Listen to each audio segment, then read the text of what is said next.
Not because I gain money. Ṣé bí obìnrin lẹ́yìn àdáṣọ gbọmọ ikú ṣe nǹkan kan tó kù díẹ̀ káàtó ká má báwí. Gbogbo ẹ̀ la báwí nínú ilé. Ṣùgbọ́n orí bíbẹ́ lògùn orí fífọ́ ni. Orí bíbẹ́ kọ́ lògùn orí fífọ́ kẹ̀.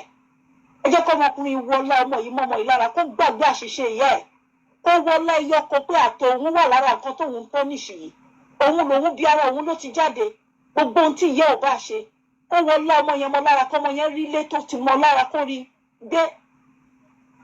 Létà ń sọ yóò sí nínú Ìkòyí. Ó ń ṣe Banana Island ló wà. Ká máa ní bóyá ó fẹ́ jogún ni nínú Victoria Island. Kí ni nǹkan òun kò sínú Ìkẹjà GRA. Ilé tó wà bẹ́ẹ̀ yẹn lọ́pẹ̀bí. Gbogbo tí ọba ṣe láyé yìí afárá tí ó pààyàn kò já lólè kòkòrò company jẹ òfin 50-50 ó sì dúró nítorí nínú àìpẹ́ yìí. Yóò dùn mọ́ àtúnṣe ní kò mọ̀ wá. Láàárín èmi àti eléyìí tó ń sọ̀rọ̀ yìí náà ló máa ń da gbogbo nǹkan. Bàbá ọkọ rẹ̀ ìyàwó mẹ́ta ló ní nǹkan kan lọ. Ìyá ọkọ rẹ̀ ìyá dáadáa ni ó mọ̀. Ìwọ ló máa sọ fún. Ó ní ìyá ilé mélòó. Owó ìwà àbí. Bàbá jẹ́ kó gbalẹ̀. Kò kẹ̀yẹ́ wọn sọ́mọ. Ó dẹ̀ mọ̀ wípé Fẹ́mi láṣọ rẹ̀ lórí ìkọ́. Ó gbọ́n ó ní onítìjú ó dẹ̀ gbọ́n báwí. Ẹnu àwọn òbí ẹ̀ka kì í ṣe àwọn ọkùnrin tó lówó tó ń dictate fún bàbá wọn. Ẹnu bàbá wọn ka wọ́n ti ń bá bàbá ọkọ rẹ̀ wọ́n ti ń bá ka iye ọmọ tó bí. Bó ṣe bí ọmọ etí ìtó bó ṣe jẹ́ léré tó kò sí sex sponsor nínú ọmọ Bello tí òkú gbogbo wọn ló tán tí wọ́n dẹ̀ dẹ́kọ̀ọ́. Ìwọ ló máa ná létí. Oníkọ́bẹ̀ ẹgbẹ́ ọkọ ẹ̀. You know is worth it.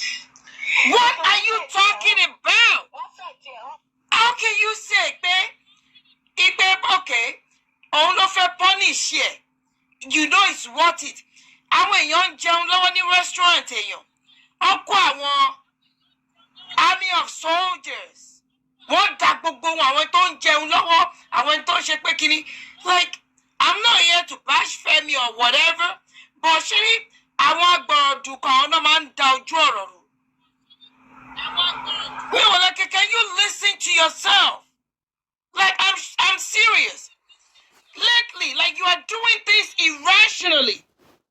Ṣé wípé mo lè sọ̀rọ̀? Like, see, àwọn èèyàn 50,000 wọ́n lè wà ń bẹ̀ kọ́ máa wẹ̀ kó jẹ́ pé àwọn tó jẹ́ pé ti kú lórí ni. Kò sí èèyàn tó rí ẹ̀ bá pé tó máa agree pẹ̀lú nǹkan tó ń sọ. Do you know what it means to have a special need son? Kéèyàn máa ní ọmọ tí ò ṣe special need gangan pa. Olódédé gbẹ́jọ́ orí social media ni. Ṣáwọn tó wà ń bẹ̀ ò ní fóònù lọ́wọ́ ṣe bí àwọn rí káàkiri. Do you know the embarrassment? Do you know what that would do to that woman psychologically? Ìyá tó bí ìyàwó. Ó wà ń bẹ̀ wọ́n work out. Wọ́n ní ọmọ tó jẹ́ pé special need kò lè rí oògùn lò. Wọ́n jẹ́ kọ́ mú nǹkan kan. Wọ́n Ayọ̀ Adébáyọ̀ Ọ̀gá Bello èèyàn tí mo respect gan ni wọ́n. Torí wọ́n wà ní ìlú club yẹn bí iwájú ilé tí wọ́n ń Tòkunbọ̀ ni. Ìlé Síkírù Àyìndé Barrister ló máa ń kọrin fún wọn. Níbẹ̀ wọ́n láwọn àǹtí wa kan àwọn àǹtí wa ládùúgbò tó máa ń dètì táwọn àǹtí wa náà máa rán wọn sí wọn tó sì máa fẹ́ envelope tó máa ní ká mú fáwọn àǹtí wa yẹn tó sì máa ń fáwọn àbúrò náà káwa náà gbà. Fẹ́mi kọ́ ni problems kìíní but you like àwọn wo ló ń cancel? Who are the people listening to you? You've been shading mi ò rí nǹkan kan tó jẹ́ Islam rí lára ẹ̀.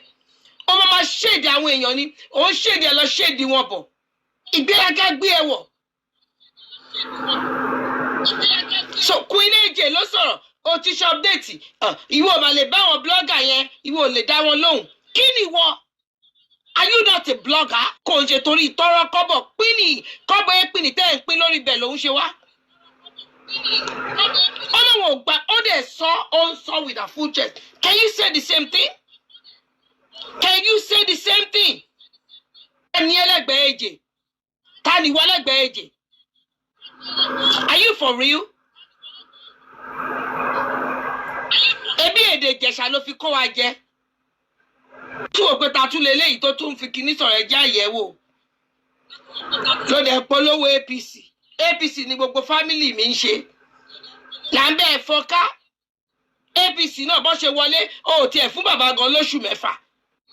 Must you put mouth? Tó bá tiẹ̀ ń pèèyàn lábì fún radarada ó dẹ̀ yẹ fún ẹ wò. Àyè máa gbọ́ kíní yẹ fún ẹ wò. Bí ó tún gbogbo àwọn bẹ́ẹ̀tì ìyà kíní ẹ̀ẹ́kàn tí wọ́n pè sí soras. Ìwọ gan wọ́ọ̀sì ju iyán aládùnkẹ́ lọ. Ẹ̀kẹ́ èébú ni ọmọ tó ṣèdí ni èébú ni gbogbo àwọn èèyàn káàkiri nìyẹn. Shame you ẹni àwọn èèyàn tí ò ta sí ẹ. Ìyábọ̀ gan ò fi ṣẹ́ rán ẹ. Ìyẹn gan láti jáde wá pé ẹ gbogbo yín òun ò rán yín ṣe fi hun sílẹ̀ o. Ẹ owó yín tẹ fẹ́ mèkì ni kẹ́mẹ́kẹ́ má fi hun jà.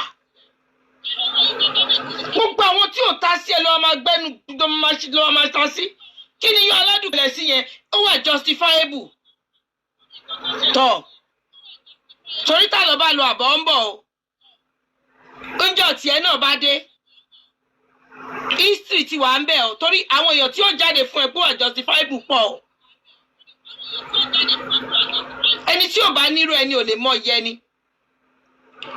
Bó o bá ìdé Amẹ́ríkà rẹ̀ bó ti lọ Mẹ́kà. O ò lọ Amẹ́ríkà ni o sì ti lọ Mẹ́kà. Bàbá yọ á kú òun náà. O fẹ́ fi rẹ̀ ṣe local champion for the rest of your life ni. Èrò yàtọ̀ sí èèyàn. Èrò làwọn tó wà lórí kíní ètò rò pọ̀ ń ṣe pé kíní fún ẹ. Èèyàn yàtọ̀. Èèyàn gidi torí ẹ bá pé kò ní agree pẹ̀lú nonsense tó sọ yẹn. You could come off anyway. Tí wọ́n tó tẹ̀tí ló lè jáde fún Queen AJ.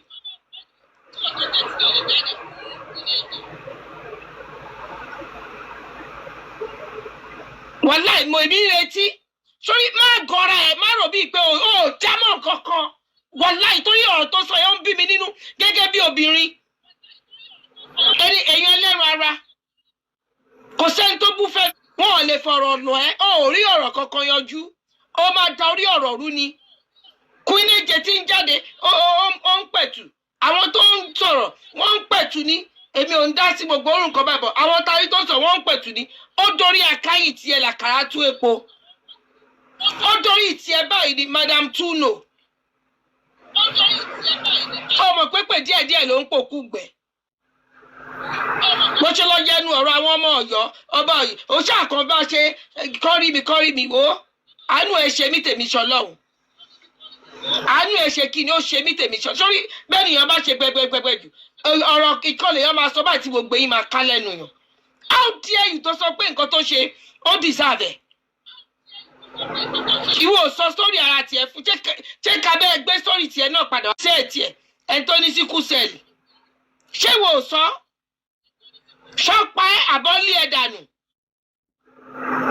Ó yẹ kí gbogbo náà jáde ń gbà ẹ̀ náà pé ọ̀rọ̀ tó sọ yẹn gan ó tó kọ́ lé ẹ̀ kọ́ fi ẹ́ sọ̀kò. Kọ́ fi ẹ́ sọ̀kò dànù. Ọ̀rẹ́ ni bẹ́ẹ̀ sọ tọ̀rọ̀ ni. Àwọn àfáà tó ń kọ́ ẹ ní àléfì bá taṣa. Ọ̀rẹ́ ní kọ́ máa fún ẹ lómi àlù àlámú. Èèyàn máa ń kọ́ làákàyè mọ́ nǹkan ni. Let me tell you, you are not fit láti cancel nobody. Àwọn wo ló ń lọ fún counseling lọ́dọ̀ ẹ? Because ẹnu ẹ chọ́chọ̀chọ́ ò tún nǹkan ṣe máa ń dàrú ni. Ó rí nǹkan kan tún ṣe ó ń dàrú ni. Queen AJ tó ti dé lóhùn yóò ti ṣe update ìwé. Ìfẹ́ the blogger pẹ̀pẹ̀ tó lè ká exact tó kọ fún yín. Islam kí ló rí lára ẹ?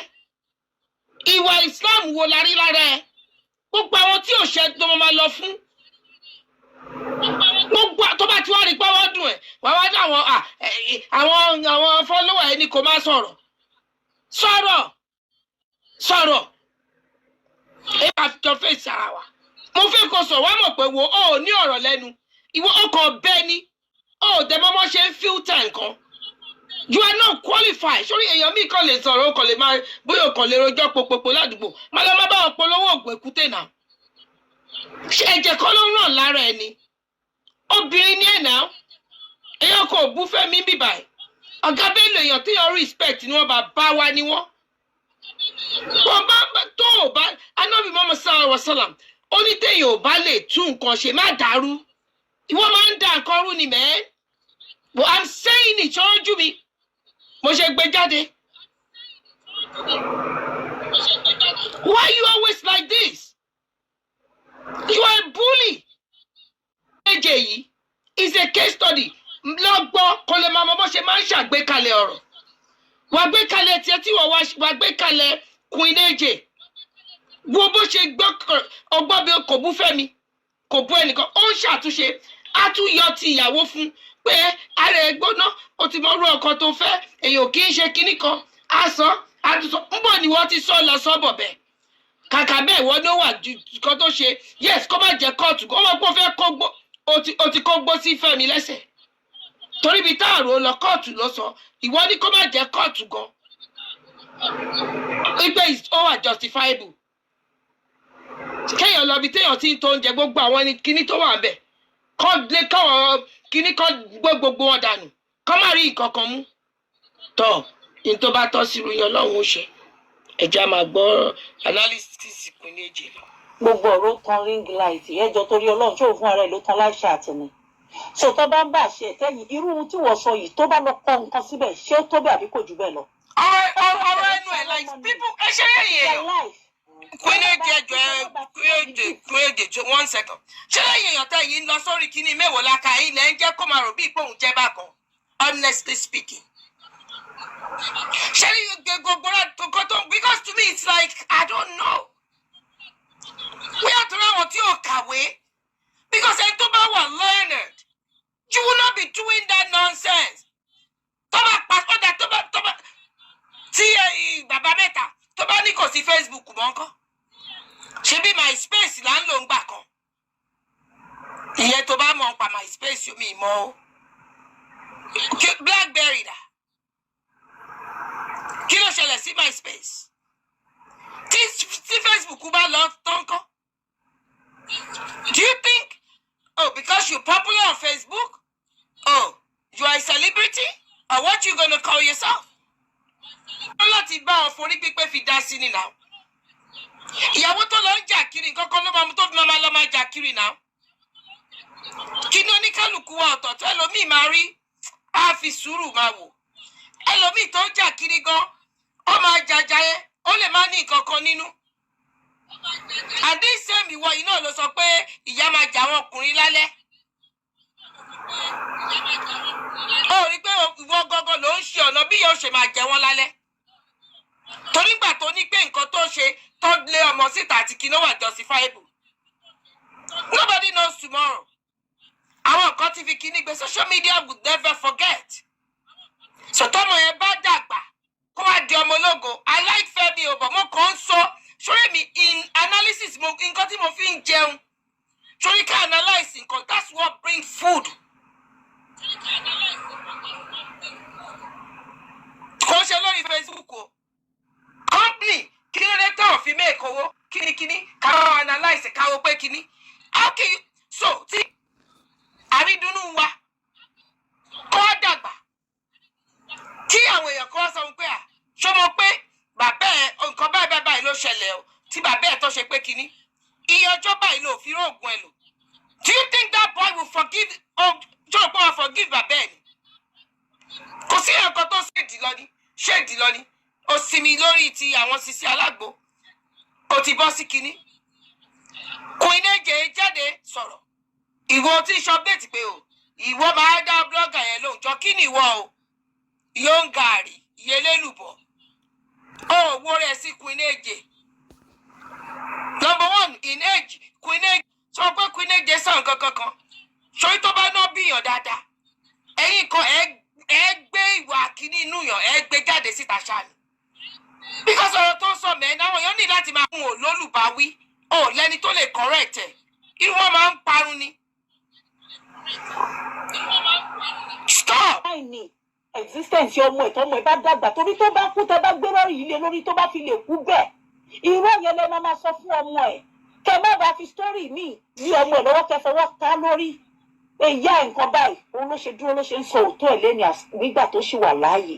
Exactly. Lẹ́ni kó má jí mọ́ ọlọ́gbà ṣe. Ó tó kó pọ̀tà ẹni kó má tọ́lá tẹ gbé rọ́léyàn lórí ẹ̀ ń bá àlámọ̀rí ẹ̀ jẹ́ ẹ̀ ń pa orúkọ ẹ̀ ń gbé tiyín dìde. Tó dára tí wọn bá ti tìyàn títí kò gírí ó máa kọjú sí yàn. Ayíjú padà. Àwa ò ní gbà bọ́ èèyàn ni. Just like I told you pé ẹni tá à ń sọ yìí wọ́n ti fídíò pẹ̀lú mental state yẹ. Exactly. Ó lè jí lójú orun kó kí fóònù mọ́lẹ̀ kó gbé ṣépè. Òun kọ́ ló ń sọ̀rọ̀ mọ́. Fẹ́mi mọ̀ ó mọ orú ìyàwó tóun fẹ́ fúnra rẹ̀ pé ọmọ yìí èèyàn tó wà sensitive ni. Èèyàn máa ń mọ èèyàn tó bá fẹ́ ìyàwó kan èyí tó máa ronú tó bá jálẹ̀ ó ti mọ̀.